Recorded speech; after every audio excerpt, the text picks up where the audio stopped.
ऐसी फैमिलियर जगह पे जाके बैठना, नेचर वाइज। मैं बोल रहा हूँ नेचर में DPDR थोड़ा सा ना नेचर को एक्सप्लोर ज़रूर करना, बहुत सुकून मिलेगा और अच्छा लगेगा। आज अगर मरने का आखिरी दिन है, क्योंकि एक बात पक्की थी कि मरूंगा नहीं, क्योंकि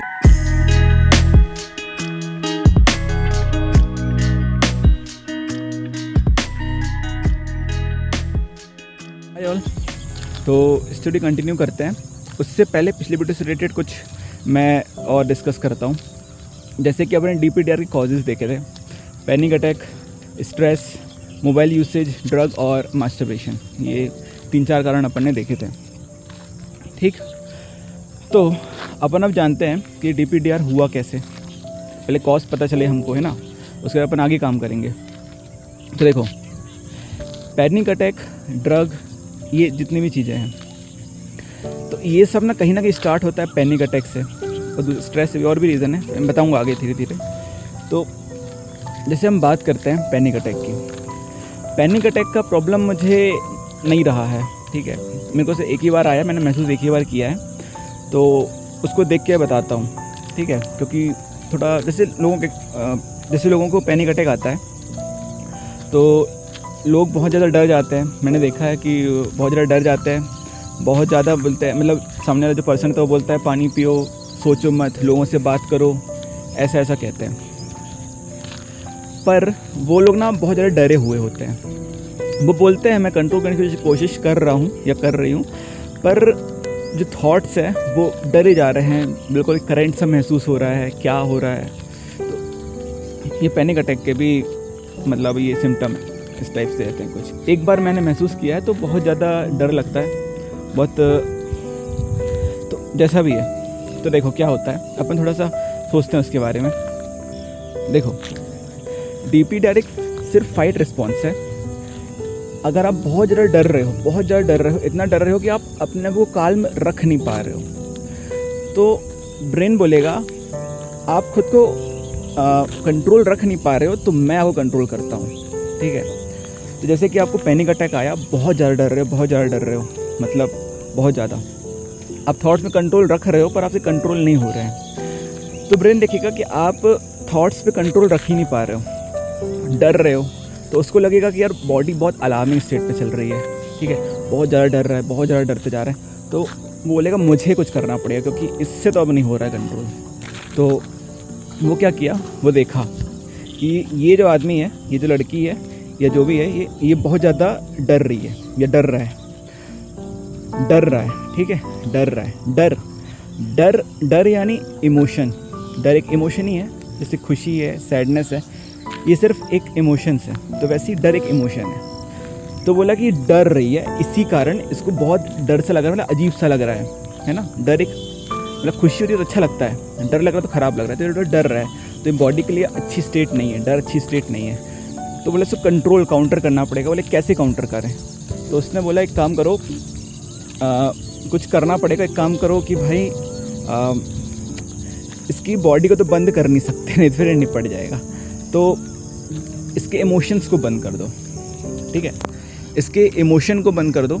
जैसे इमोशन को बंद होगा तो ये डरना बंद हो जाएगा, और जैसे ये डरना बंद होगा वैसे ही सब चीज़ें काल्म स्टेट में आ जाएंगी। तो वहाँ पे स्टेट में क्या होता है, जैसे ब्रेन पूरा मतलब मेन स्विच बंद करता है, समझ लो ऐसा बॉडी का, तो सब कुछ पूरा मतलब पूरा काल्मनेस आ जाती है। पहले समुद्र में बिल्कुल ऐसा उफाने हो रहा था, और जैसे ही पूरा काल्म स्टेट में गया तो सब बिल्कुल सीधा हो गया, काल्म हो गया, कुछ नहीं हो रहा। इस स्टेट को देख के, क्योंकि आप तो अपने स्ट्रेस को कंट्रोल करने की कोशिश कर रहे होंगे पर हो नहीं रहा होगा, इस स्टेट को देख के जब ब्रेन ने देखा कि आप डर रहे हैं, उन्होंने पूरा सब कुछ बंद किया। उस स्टेट के बाद जब आपको पूरी तरह से इमोशंस आना बंद हो गए, आप उसको देख के डर गए और आपको बहुत अजीब सा लगने लगा। मतलब डर रहे, मतलब वैसा डर नहीं होगा, मतलब वियर्ड से लगने लगेगा, क्या हो गया मुझे, क्या होगा, लॉजिकली आप सोचने लगेंगे, तो पूरी तरह से काल्म हो जाएंगे। तो पहली बात कि लोग ऐसा सोचते हैं कि ये ठीक नहीं होगा, ये कैसा होगा, ये सिर्फ एक स्टेट है। अगर आप डरते रहोगे, हर वक्त डरते रहोगे, हर वक्त किसी भी वजह से कि ठीक नहीं हो रहा, ये नहीं हो रहा, वो नहीं हो रहा, तो उस जो डर की वजह से चालू हुआ, तो उस डर को तो आप कहीं ना कहीं बढ़ा रहे हो। क्यों बढ़ा ही रहे हो ना, उस डर को तो ख़त्म होना चाहिए। उसको आप डर रहे हो कि कब ख़त्म होगा, बाकियों जैसा क्यों नहीं हूँ मैं, ऐसा ही रह जाऊँगा, ये वो। तो अब कहीं ना कहीं बैक ऑफ द माइंड मतलब खुद को तो डरा ही रहे हो ना कि ठीक हो जाऊँगा, होऊंगा क्या, ये वो भी, मतलब जो भी सोचते हो। तो पहली बात तो ये सब सोचना बंद करना पड़ेगा। इसको अपन बोलते हैं एक्सेप्टेंस, वो मैं अभी आगे बताऊंगा इसके बारे में आपको, ठीक है। तो कॉज ऑफ डीपीडीआर पैनिक अटैक कैसे है ये जाना आपने। दूसरा, स्ट्रेस भी एक बड़ी वजह है। स्ट्रेस देखो, जब बहुत ज़्यादा स्ट्रेस हो जाता है, बहुत ज़्यादा, ठीक है, मतलब पैनिक होने लगता है तो पैनिक अटैक में आ जाएगा। पर स्ट्रेस जो आपको बहुत लंबे वक्त से, छोटा छोटा स्ट्रेस है वो जो बहुत लंबे वक्त तक, मतलब जैसे कि मतलब कुछ भी, जैसे जॉब का रिलेटेड होता है, किसी का कोई एग्ज़ाम से रिलेटेड होता है, या वो XYZ रीजंस होते सबके पास, या मतलब किसी घर में कोई ख़त्म हो गया तो उसको हल्का हल्का, या कोई भूत से डरता है, या स्ट्रेस से बोलते, मतलब कुछ भी, मतलब कोई छोटा छोटा स्ट्रेस जो लॉन्ग टर्म में होता है। मुझे एग्जांपल याद नहीं आ रहा, उन्हें भी दे देता मैं। तो छोटा छोटा स्ट्रेस जो लंबे वक्त से रहे और जो करीब 2-3 महीने तक कॉन्स्टेंटली आपके दिमाग के पीछे चलता हो, उसके कारण भी ये होता है। मैंने देखा, ये मेरा ऑब्जर्वेशन है ना। आप हर वक्त कहीं बैठे हो पर आपके बैक ऑफ द माइंड छोटा छोटा चल रहा है। आपके दिमाग में ये तो है कि वो छोटी सी चीज़ है, पर वो कहीं नहीं कॉन्स्टेंटली आपके दिमाग को घेरे रखी है। तो मे बी ऐसा रीज़न हो सकता है, क्योंकि मैंने देखा है लोगों में जो काफ़ी हल्का हल्का छोटा छोटा stress for a long time करते रहते हैं, उनमें ये चीज़ होती है, ठीक है। तो स्ट्रेस ऐसा हो सकता है accumulation of a small amount of stress, मतलब छोटा छोटा स्ट्रेस लंबे समय तक अगर रहेगा तो इसका रूप बन सकता है। तो स्ट्रेस हो गया।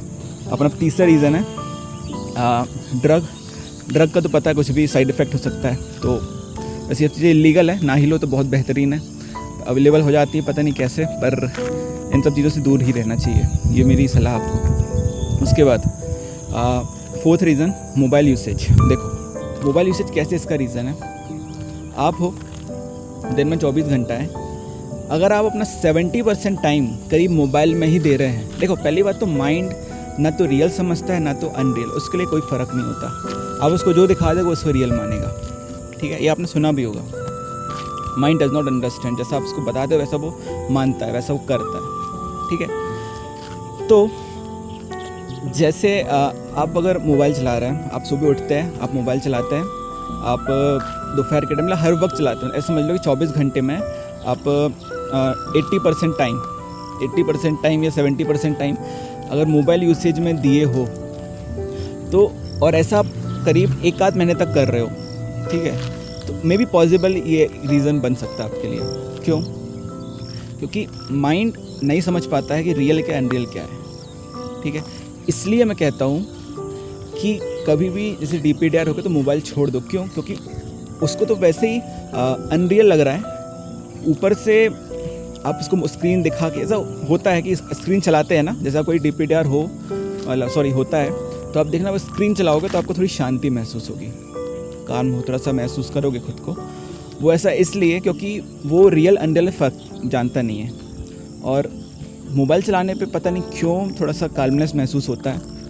मे भी शायद वो वर्चुअल है इस कारण, जैसा भी वो रीज़न, मुझे ज़्यादा इसके बारे में नहीं पता है, बट मोबाइल से भी होता है। और मोबाइल का रीज़न जैसे आपको बताया कि माइंड रियल अनरियल में फ़र्क नहीं करता है। तो जब भी DPDR हो तो पहली बात है कि आप ज़्यादा से ज़्यादा जो रियल वर्ल्ड है उसको, माइंड को ज़्यादा से ज़्यादा रियल वर्ल्ड दिखाओ, तो काफ़ी अच्छा रहेगा आपके लिए। हाँ, उसके साथ एक पॉइंट और कि जैसे कोई किसी को DPDR है, अगर उस टाइम पे अगर कोई अल्कोहल या सिगरेट या ये सब जो भी चीज़ें होती है उसे कर सकता है कि नहीं, क्योंकि लोग करते हैं, तो वो कर सकता है कि नहीं। तो मेरे हिसाब से ये सब चीज़ों को अवॉइड करना चाहिए। देखो अगर आपको DPDR है और अगर आप कोई अल्कोहल ये सब कुछ लेते हैं, ठीक है, आप ऑब्ज़र्व करो कि जब आप लोगे, जब इंटॉक्सिकेशन हो जाएगा, मतलब वो चीज़ अंदर चली जाएगी, तब आपको DPDR से थोड़ा सा काल्मनेस महसूस होगा, ठीक है, थोड़ा सा काल्मनेस महसूस होगा। और इसको मतलब ऐसे खुश मत हो जाना क्योंकि जब उसका विड्रॉवल आएगा तब DPDR और इंटेंस हो जाएगा। थोड़ी देर का मज़ा है, उसके बाद फिर और इंटेंस में जीना है, आपके ऊपर है। तो ये मैं बता दिया, जो लोग पूछते हैं कि भाई कर सकते हैं या नहीं कर सकते हैं, तो better to avoid this thing, बढ़िया रहेगा। उसके साथ एक और रीज़न है, वो है मास्टरबेशन। इसके बारे में मैंने बहुत पहले बोला था कि मैं नहीं बताऊंगा, फिर भी बताता हूँ। देखो, मास्टरबेशन रीज़न मुझे इसलिए लगता है क्योंकि मास्टरबेशन कुछ भी मतलब चेंज कर सकता है। मैं मानता हूँ जो सीमन जो होता है वो काफ़ी इंपॉर्टेंट होता है। मतलब आपने अगर यूट्यूब या गूगल जो भी करोगे आप, उसमें आप देखोगे वो लोग बोलते हैं कि ये एज अ ब्रेन प्रोटीन है, मतलब ब्रेन का फूड जैसा है। देखो कैसा है मास्टरबेशन, मतलब लोग बोलते हैं इससे कुछ साइड इफ़ेक्ट नहीं होते हेल्थ में, पर मेरे को लगता है कि बहुत ज़्यादा होते हैं। क्यों, कैसे? जैसे आप कर रहे हो, थोड़े वक्त के बाद जब एंड पॉइंट आना रहता है, पीक आता है, तो बहुत गजब का लगता है। 2 सेकंड बाद, तुरंत 3 सेकंड जितने भी बाद है, बहुत बेकार लगता है। जैसे कि अब भाई नहीं, अगले से नहीं, ये वो, अपने काम पे ध्यान दूंगा, फोकस्ड रहूँगा, कहाँ टाइम वेस्ट हो गया, इस टाइप का सब सोचते हैं। तो जो भी चीज़, मतलब ये चीज़ जो आपका 3 या 1 सेकेंड में बोल सकते हैं, 1 से 2 सेकेंड में आपका पूरा का पूरा माइंड चेंज कर सकती है। मतलब ऊपर से लेके, आसमान से लेके पूरा ज़मीन धड़े तल, मतलब पूरा गिरा के रख देगी। पहले आसमान की सैर करी और फिर पूरा नीचे आ गए, जिसमें इतनी पावर हो सकती है, इतनी पावर है। तो सोचो ना, इसका साइड इफ़ेक्ट तो पड़ेगा ही। जैसे सच बता रहा हूँ, अभी बहुत लोग जुड़े हुए हैं, उनका मेन प्रॉब्लम ये ही है, यही रहता है कि भाई ये कर रहा हूँ तो इस कारण हुआ है ऐसे लोग। मैं खुद बात कर रहा हूँ, ठीक है। तो ये भी एक रीज़न होता है। ऊपर से मेडिकल साइंस की अपन भाई बात करते हैं तो ऐसा लोग बोलते हैं कि ये परफेक्ट है, काफ़ी नॉर्मल है और इससे कुछ नहीं होता साइड इफ़ेक्ट। तो यार बिल्कुल ऐसी बात है कि यार मतलब मार्केट है, मेडिकल साइंस भी एक मार्केट ही जैसा है ना, उनका फील्ड है। तो वो क्यों अपनी फील्ड डुबाएंगे यार, उनको तो मतलब कोई प्रॉब्लम ही नहीं है। जितने ज़्यादा लोग बीमार, जैसे चोर है, चोर चोरी करना बंद कर दे तो पुलिस किसे पकड़ेगी। तो वैसे ही अगर लोग बीमार होना बंद कर जाएंगे तो ये सब कैसे होगा। तो समझ लो कि काफ़ी ज़्यादा चीज़ों का रूट कॉज ये होता है। और अगर हम पहले के ज़माने में जाएँ, जो अपने पुराना जो भी होता है, तो उसमें लिखा हुआ है ये चीज़ ख़राब है। और एक्सपीरियंस खुद करके देख लो, ये चीज़ें ख़राब है। मतलब ऐसा नहीं करना चाहिए। एक्सेसिव की बात हो रही है, हर चीज़ की जब लिमिट क्रॉस होती है ना, तो वो चीज़ ख़राब ही होती है। तो लिमिट के अगर आउटसाइड जाओगे तो भाई होगा, ठीक है। तो थोड़ा कॉजेज़ की बात हो गई। तो इसके बाद आगे मैं स्टोरी कंटिन्यू करता हूँ। और काफ़ी ज़्यादा अपन ने बात करी, करीब 15 मिनट हो गया छोटे से सिम्टम्स को अपन को बताने के लिए, एक्सप्लेन डिटेल में। लेकिन उसके बाद अपन सिचुएशन और आगे बढ़ाते हैं, मतलब क्या हुआ था उसके आगे। जैसे कि मैं अपने पापा के साथ सो रहा था, ठीक है। तो एक दिन मेरे को सपना आया जहाँ से मेरा डर, मरने का डर, ये बहुत ज़्यादा पीक पे चला गया था। वो इस कारण था क्योंकि मुझे एक सपना आया जिस सपने में मैं मर चुका था। ये हुआ तो नहीं होगा, बहुत कम लोग शायद हुआ किसी के साथ कि उसको सपना आए कि मैं मर गया। और जब सपना देखा उसमें मैंने देखा कि यार मैं खुद को आईने में देख नहीं पा रहा हूँ। मतलब इसलिए नहीं कि डीपर्सनलाइजेशन, इसलिए नहीं, क्योंकि मैं सपने में मर गया हूँ तो आत्मा जो होती है वो खुद को देख नहीं पाती। मैं सबसे मिलने आया हूँ, किसी को दिखाई नहीं दे रहा हूँ। और इस टाइप का मतलब दरवाजे के आर पार हो जा रहा हूँ, दीवार के आर पार हो जा रहा हूँ, ऐसा कुछ देखा मैंने। उसके बाद जब मैं सो के उठा, पहले तो मैं आजू बाजू देखा कि ऐसा तो नहीं है भाई निपट गए हो क्या, कि सबसे बात करके देखा है ना कि अभी हाँ बचा है कि नहीं बचा है। तो ये डर को इंटेंसिफाई कैसे हुआ, क्योंकि एक मीथ होती है ना कि लोग बोलते हैं कि अगर आप मरने वाले हो तो आपको पहले से पता चल जाता है कि आप मरने वाले हो। तो मुझे लगा कि शायद सपना आता है, लोग बोलते हैं ना सपना आ जाता है, कुछ हो जाता है, सब पता चल जाता है, भगवान बता देते हैं आके कि आप मरने वाले हो या कुछ, मैं आपको कल लेने आऊँगा, इस टाइप का। मैं सच बता रहा हूँ, ये सब चीज़ें ना बिल्कुल बकवास है। क्योंकि मैंने देखा, पास जाके जब देखा ना, और डर, जब सपने के बाद जो मैंने डर देखा ना, वो इतना ख़तरनाक था, मैं आपको बता रहा हूँ। क्योंकि उस दूसरे दिन वो शायद जीवन में पहली बार होगा कि अपन ने कुछ भी नहीं छुपाया और सब बोल दिया। कुछ भी नहीं छुपाया मीन्स मतलब अपन को ये कंफर्म हो रहा था कहीं ना कहीं कि अपन 1-2 दिन में निकलने वाले हैं। मैं सच बताऊं तो एक फीलिंग है वो कि आप मरने वाले, आपको लग रहा है कि आप मर जाओगे, सब एक फीलिंग है, ठीक है। और एनीवे मतलब आगे बात करता हूँ, बताऊँगा आगे और चीज़ें। तो ये सब ना जैसे मैं मरने वाला हूँ, हाँ, तो मुझे लग रहा था कि मैं मरने वाला हूँ, कल सुबह तो उठ नहीं पाऊँगा। तो मैं सबको ना सच बता रहा था, सबको अच्छा बता रहा था, सबके बारे में अच्छा बोल रहा था, इसलिए क्योंकि मुझे लग रहा था कि अब 1-2 दिन बाद तो अपन जाने वाले हैं। तो जो भी हमारे साथ रहे, जिन्होंने हमारा बहुत अच्छा किया, तो उनका थैंक यू करते हैं। वो दिन मुझे याद है। उस दिन मेरे लिए मतलब जो होता है ना, जो दुश्मन नहीं कह सकते, मतलब जिनको हम पसंद नहीं करते, जिनको हम लाइक नहीं करते, उनके लिए भी ना उस दिन प्यार आ रहा था। इसलिए नहीं क्योंकि मतलब वो है, इसलिए क्योंकि वो हमारे दुश्मन है, मतलब ऐसे दुश्मन नहीं बोल सकते, मतलब उनको लाइक नहीं करते या अच्छे से बात नहीं करते, होते ना कुछ इस टाइप के लोग स्कूल कॉलेज में मिलते हैं आपको। तो उनको देख के गुस्सा नहीं आ रहा था, उनको लग रहा था कि जैसे भी है पर अपने दोस्त थे, इस टाइप से फील आ रहा था। तो उस दिन के बाद मैंने कुछ सीखा, कुछ बहुत अच्छा सीखा। वो यही था कि मतलब जो भी हम सोचते हैं किसी के बारे में बुरा, किसी के बारे में अच्छा या कुछ कैसा भी, वो सिर्फ हमारा माइंड है जो कैसा सोचता है, मतलब उनके लिए। इसका मतलब ये नहीं है कि मतलब वो ख़राब है। जैसे जैसे चोर की बात कर लो, ठीक है, जैसे कोई चोरी करके चला गया या कोई मर्डर कर देता है, आप उसको अगर नहीं जानते तो आप बोलेंगे कितना ख़राब व्यक्ति है, बुरे काम करता है, ये काम करता है। आप एक चीज़ सोचो, उनका भी तो रिलेटिव है, उनके भी रिलेटिव है, उनकी नज़र में तो कहीं ना कहीं सही हुआ, क्योंकि कोई भी इंसान बिना मजबूरी कोई काम नहीं करता, कोई ना कोई मजबूरी रही होगी। उसकी मजबूरी, उसके दुखड़े उखड़े को सुनोगे आप तो आपको लगेगा अरे कोई बात नहीं, उसके पास तो मजबूरी थी ये वो। एनीवे, जो गलत है वो तो गलत है, चाहे जैसा भी किया जाए, है ना। तो everything is right on their own way. जैसा उनके तरीके से ना, उनकी नज़रों में वो सब चीज़ें सही होती है।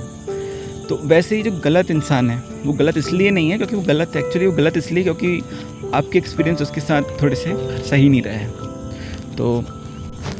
तो इसलिए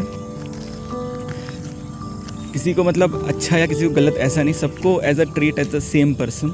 ये इससे ना काफ़ी अच्छा मिलेगा, अच्छा रहेगा। हर DPDR में तो खासकर किसी को ऐसा मत बोलो कि वो मेरा दोस्त है या मेरा दुश्मन है तो मैं इसको अच्छे से ट्रीट करूँ, उसको ख़राब से ट्रीट करूँ। नहीं, सबको अच्छे से ट्रीट करो, ये एक मेन थिंग है, ठीक है। एक्सेप्टेंस की तरफ बढ़ रहे हैं धीरे धीरे हम।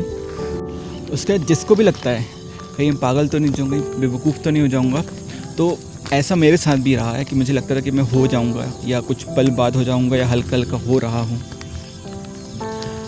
देखो, मैं एक बुक थी 0 to 1 करके, उसे जब पढ़ रहा था, मैं कभी पढ़ी नहीं है, पर एक पॉइंट बता रहा हूँ उसमें क्या था कि जब मैं उस बुक को पढ़ रहा था तो उसमें एक साइंटिस्ट था, वो पागल हो गया था, मैड हो गया था।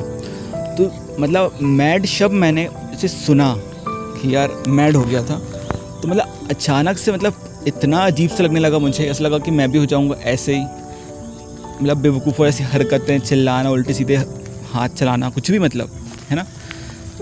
तो ऐसा कुछ होने लगेगा। और उस टाइम पे कोई डॉक्टर अवेलेबल नहीं था, क्योंकि आपको बताया कोविड था उस टाइम पे, तो किसी डॉक्टर के पास जाना मतलब नामुमकिन था, डंडे पड़ते, इसलिए तो कहीं जा नहीं सकता था। और आप सोचो कि मतलब आप लोग अगर लक्की है कि आपको सब कुछ मिल रहा है, मतलब उस टाइम में कहीं पे किसी के पास जाने नहीं मिला, और अच्छा था, मैं तो अब बोलता हूँ कि नहीं गया, फालतू पैसे बर्बाद होते और कुछ का कुछ होता। तो मतलब जो मैडनेस का फील आता है कि मैं अभी क्रेज़ी हो जाऊँगा या मैड हो जाऊँगा, ऐसा कुछ भी नहीं होगा। अगर आपको बहुत ज़्यादा डर भी लग रहा है तो आप सबसे बढ़िया आप जाके एक बार चेक करा लो, सब नॉर्मल आएगा। आप MRI होता है, CT स्कैन होता है, अगर वो कराओगे नॉर्मल आएगा। मैंने अभी तक किसी को नहीं देखा जिसको DPDR हो और उसका CV, MRI ये सब में कुछ प्रॉब्लम दिखाए, किसी का नहीं दिखाया आज तक। तो कुछ आता भी नहीं है, इसलिए बोल रहा हूँ कि डर लगे तो एक बार मतलब डर को कम करने के लिए आप डॉक्टर से दिखा सकते हो, है ना, पक्के हो सकते हो कि जैसा भी आपको, है ना। तो ये मैडनेस जुड़ा था कि सबको लगता है अगले पल पागल हो जाऊंगा, ये लग जाऊंगा, वो हो जाऊंगा, ऐसा कुछ भी नहीं होता है। तो इससे मत डरो, ठीक है। अपना जो प्रेजेंट मोमेंट है उसको पूरा जियो विदाउट वरिंग अबाउट पास्ट, मतलब पिछले में क्या हुआ और फ्यूचर में क्या होने वाला है, इन सब को छोड़ कर सिर्फ प्रेजेंट मोमेंट में जहाँ पर हो, जैसे भी हो, जिस हालत में हो, उस मोमेंट को एंजॉय करो। ये कंसंट्रेशन का भी एक पॉइंट है, जो अगर आप इसके बारे में जानना चाहते हो और तो आपको मेडिटेशन का एक वीडियो मिल जाएगा, उस मेडिटेशन का वीडियो देखना, वो काफ़ी हेल्पफुल करेगा आपको, मतलब काफ़ी हेल्प करेगा आपकी।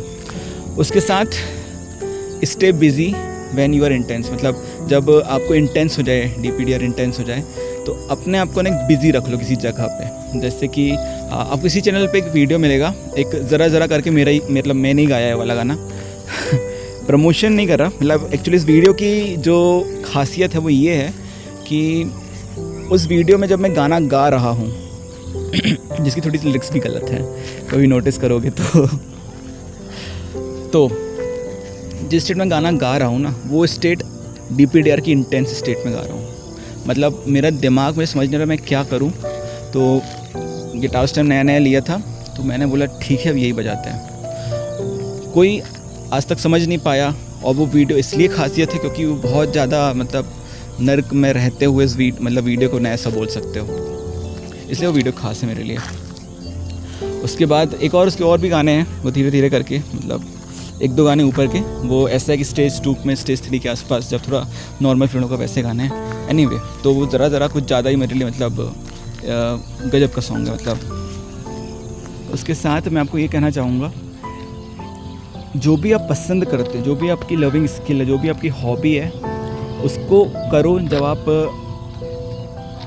DPDR की इंटेंस स्टेट में हो। इसलिए क्योंकि कोई भी चीज़ जो हमें पसंद हो, DPDR के स्टेट में पसंद नहीं रहती है। DPDR के स्टेट में लगता है कि पसंद है भी या नहीं, या मुझे मतलब पसंद की फीलिंग नहीं आती उससे, वो मैटर नहीं करता है। पर जो आपको पसंद है वो करो। अच्छा, एक चीज़ और, DPDR में बिज़ी रखने को मैं इसलिए कहता हूँ, मतलब मेन आइडिया ये है कि बिज़ी रहना, तो वो तो बच्चों को कहता हूँ, मतलब बच्चे, मतलब कोई 17-18 का होगा, तो पहले जब कोई मेरे से बात करता है मैं उससे पूछता हूँ आपकी एज क्या है, तो इससे समझ में आ जाता है कि वो कैसा, मतलब किस चीज़ में क्या अप्लाई कर सकता है। तो जो भी इस एज के होते हैं मैं उनको बोलता हूँ बिज़ी रहो। बिज़ी रहना इसलिए है क्योंकि उनको ना सोचना नहीं है DPDR के बारे में इंटेंस हो, क्योंकि जब DPDR जब इंटेंस होते हो, इंटेंस हो के आप यही सोचने लगते हो कि यार कब ठीक होऊंगा, कैसे ठीक होऊंगा, या ठीक हो पाऊंगा कि नहीं। जब आपके दिमाग में ये सब चीज़ें आने लगी कि मैं ठीक हो पाऊंगा कि नहीं, तो आप खुद को डरा रहे होते हो, और इंटेंस स्टेट डर से और इंटेंस होने लगती है। इसलिए बोलता हूँ कि बिज़ी रहो उनको। मेरा आइडिया ये है कि आपको सोचना नहीं है उस बारे में, सोचना नहीं है। मैं पर्सनली जब मेरे को था, तो मैंने गिटार बजाता था, उसके साथ साथ जब मेरे को बहुत ज़्यादा इंटेंस हो जाता था तो मैं टाइप करता था। टाइपिंग मतलब, क्योंकि मेरे को हिंदी टाइपिंग नहीं आती और इंग्लिश में बहुत अच्छी भी नहीं है मेरी, है ना, मतलब बहुत फास्ट नहीं है मेरी, तो मैं उसको करता था क्योंकि उसमें कंसंट्रेशन चाहिए, क्योंकि टाइमिंग का खेल है वहाँ पे, कि इसलिए मैंने उस चीज़ को चूज़ किया, क्योंकि कोविड में वही अवेलेबल था मेरे लिए घर में। तो ऐसी कोई भी चीज़ जो आपका माइंड बिज़ी रखे, जो आपको पूरा ध्यान, पूरा फोकस लगा के रखे, ऐसे कोई भी स्किल इंटेंस स्टेट में फॉलो कर सकते हो। मेन आइडिया सिर्फ ये है कि आपको सोचना नहीं है, और चाहे बड़ा हो या कोई भी ज़्यादा एज का हो या कम एज को, इंटेंस में सिर्फ एक ही बोलूँ कि ऐसा काम करो जिसमें आपको सिर्फ कॉन्सेंट्रेट करना चाहिए पर सेकेंड टाइम पे। जैसे टाइपिंग का हो गया, टाइप कर रहे हो तो आपको पता है कि ये अलग पूरा ध्यान रहता है हाथों पे कि यार ये अलग ही दबाना है, नहीं फिर टाइमिंग मैच नहीं हो पाएगा और गलत लिख जाएगा, है ना। तो टाइपिंग मेरे को सही लगा उस टाइम पे। आपके कुछ और मतलब आपको लगे जैसे आप अपने को बिज़ी रख सकते हो, तो आप वो कमेंट में शेयर कर सकते हो, जिससे कि और लोगों को भी सजेस्ट हो कि भाई ये भी आप कर सकते हो। तो काफ़ी कमेंट करके आप लोगों की मदद भी कर सकते हो। तो ये कुछ टिप्स भी थी, मतलब टिप्स। तो ये वाली वीडियो में मैंने ज़्यादातर आपको काउंटर कैसे करना है वाले पॉइंट्स बताए हैं थोड़े बहुत, और स्टोरी को हम कंटिन्यू करेंगे आगे, और बहुत सारी चीज़ जानेंगे, जैसे कि फॉरगॉटनेस के बारे में मैं अपने को हेडने महसूस करता हूँ, और बहुत सारी चीज़ें हैं, मतलब स्पिरिचुअलिटी का मैं एक अलग व्यू बताऊँगा आपको जो मैंने महसूस किया है। मतलब बहुत सारी चीज़ें आपको जानने मिलेगी। तो मिलते हैं अगली वीडियो में, एपिसोड में। बाय।